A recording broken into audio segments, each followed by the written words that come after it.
Ya que hemos visto lo que es la mercadotecnia doméstica, que es como se le conoce a la mercadotecnia local, bueno, pues ahora nos enfocaremos en la mercadotecnia internacional. Cuando hablamos de mercadotecnia internacional es básicamente agregar estas mismas 4Ps de manera muy práctica en el exterior. Pero bueno, ¿cómo nace la mercadotecnia internacional? La mercadotecnia internacional nace gracias a la globalización.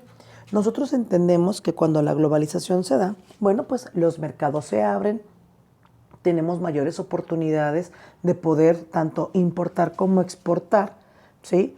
Porque se empieza a facilitar por medio de la competencia. Recordemos que la competencia lo que permite es que, bueno, pues que los precios también sean en algunos casos más competitivos, es decir, que yo pueda comprarle a cierto segmento o a cierto sector de acuerdo a las características que a mí me beneficien, etcétera. En este caso, cuando hablamos nosotros de la mercadotecnia internacional, bueno, también es importante que hablemos sobre la globalización.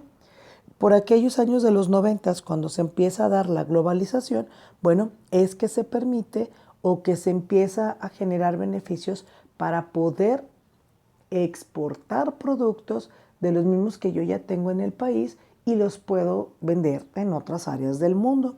Es por eso que, bueno, pues que la misma, el mismo entorno externo tuvo que hacer que las empresas se vieran presionadas también para generar este tipo de enlaces de exportación.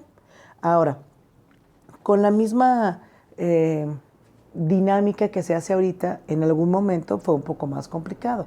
Es decir, el agarrar tu producto, mandarlo a otro país, el que la gente le gustara, hacer una investigación de mercados, etcétera. Es por eso que cuando nosotros hablamos de mercadotecnia internacional, bueno, pues básicamente de lo que estaremos hablando es de todos estos intercambios que se hacen de productos o servicios, pero de manera internacional. Es decir, recuerden que hemos hablado que un producto puede ser una persona, una cosa, un servicio, una idea, cualquier cosa que se pueda comercializar o que se pueda generar en este intercambio. Habíamos hablado que para que se dé un intercambio, bueno, pues debe de existir dos personas con ciertas características, ¿no? Una con algo interesante para la otra. Y que se dé, pues obviamente, este intercambio. En este caso, cuando nosotros hablamos de la mercadotecnia internacional, nosotros tendremos que generar todo lo que es el material de promoción y de 4Ps en general para que en el otro país también pueda funcionar. Es por eso que aquí nosotros tenemos que adaptarnos a cierto contexto, es decir, a la cuestión de la cultura. Tengo que analizar cuáles son las características culturales del otro país, ya sea en cuestión religiosa, en colores, en cuestiones de saludos, protocolos, todo ese tipo de simbolismos que tienen los países, es importante que yo los analice.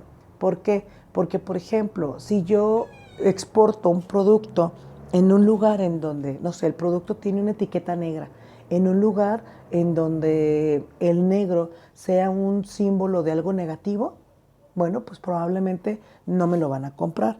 O si yo, por ejemplo, manejo una figura que en algún momento en algún país no sea adecuada, tampoco lo voy a poder vender. Entonces, sí es importante que nosotros analicemos cuáles son las características que tiene el otro país para poder saber si realmente podemos manejarlo con esa estrategia o lo tuviéramos que cambiar.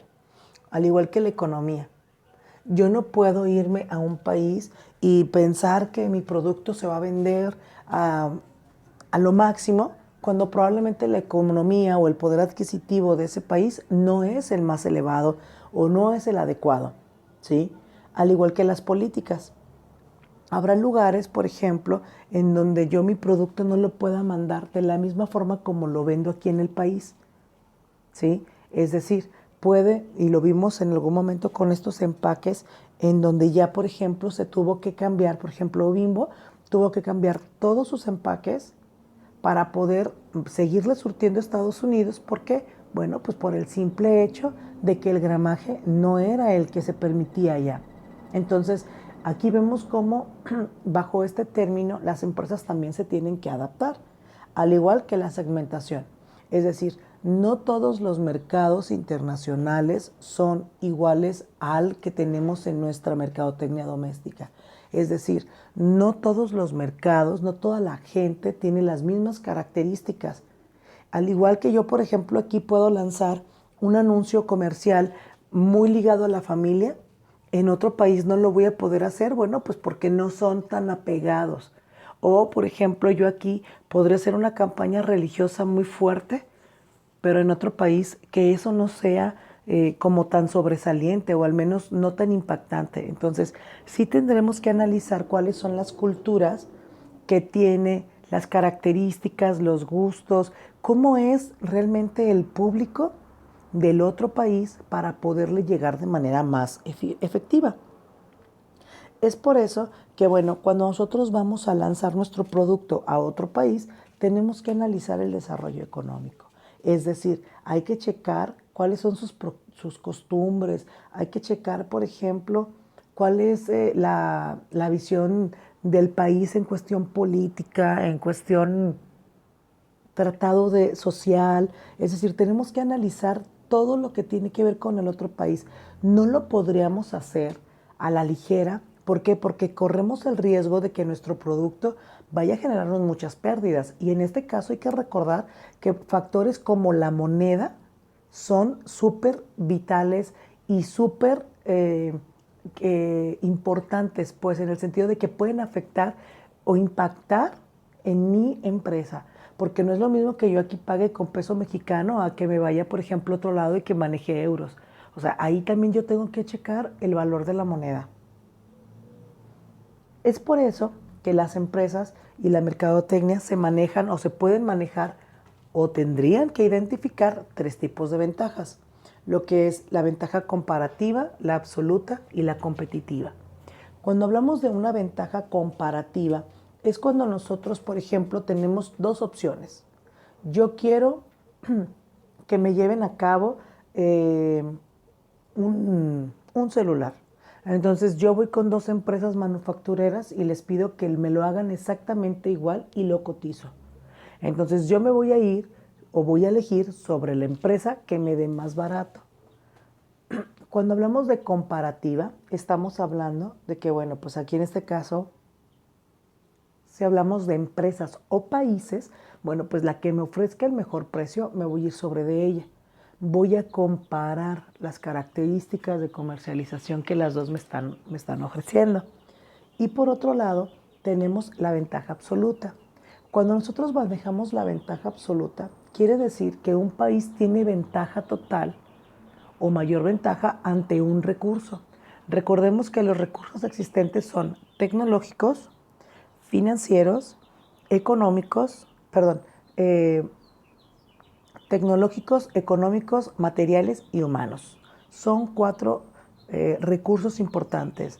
Por ejemplo, hay empresas que mandan, en el caso de Apple, por ejemplo, su iPhone es fabricado en Estados Unidos y está ensamblado en China, o al menos hasta hace unos meses lo hacía en China.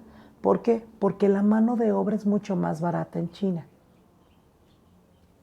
¿Esto qué quiere decir? Bueno, pues que China tiene ventaja absoluta ante la mano de obra. Cuando hablamos de mano de obra o cuando hablamos más bien de ventaja absoluta es que el país tiene mayor beneficio porque él es el que tiene el recurso, ¿sí? Por ejemplo, si nosotros quisiéramos aquí en Jalisco fabricar tequila, bueno, a nosotros nos saldría mucho más barato tanto fabricarlo como, aunque yo viviera en otra parte del país, generármelo, pues, o sea, venderlo, porque es más barato para mí que vivo en Monterrey venir, por ejemplo, por tequila a Jalisco, si es que fuera un ejemplo muy extraordinario, a que alguien en Italia venga por el tequila o yo se lo mande. Entonces, en estos casos se maneja la ventaja absoluta. Cuando tú tienes prácticamente como país los recursos o tienes como mayor ventaja ante los recursos que pueden generarse, ¿no? Llámese, recordemos, mano de obra, tecnología, economía o recursos materiales. Y por último tenemos una ventaja competitiva. Cuando hablamos de una ventaja competitiva, estamos hablando del hecho de que nosotros debemos generar un, un plus, un plus o un elemento que me haga competir en el mercado y junto con mi competencia, valga la redundancia. Por ejemplo, yo puedo sacar un producto igual que otra empresa, pero tendré que agregarle un plus, porque si no, entonces la gente no vería la diferencia y pues seguiría consumiendo su mismo producto. Es decir, tendremos que, en la cuestión de la ventaja competitiva, nosotros tenemos que manejar cuál es ese plus que le vamos a manejar a los productos para que, bueno, la gente los vea más atractivos y los quiera comprar.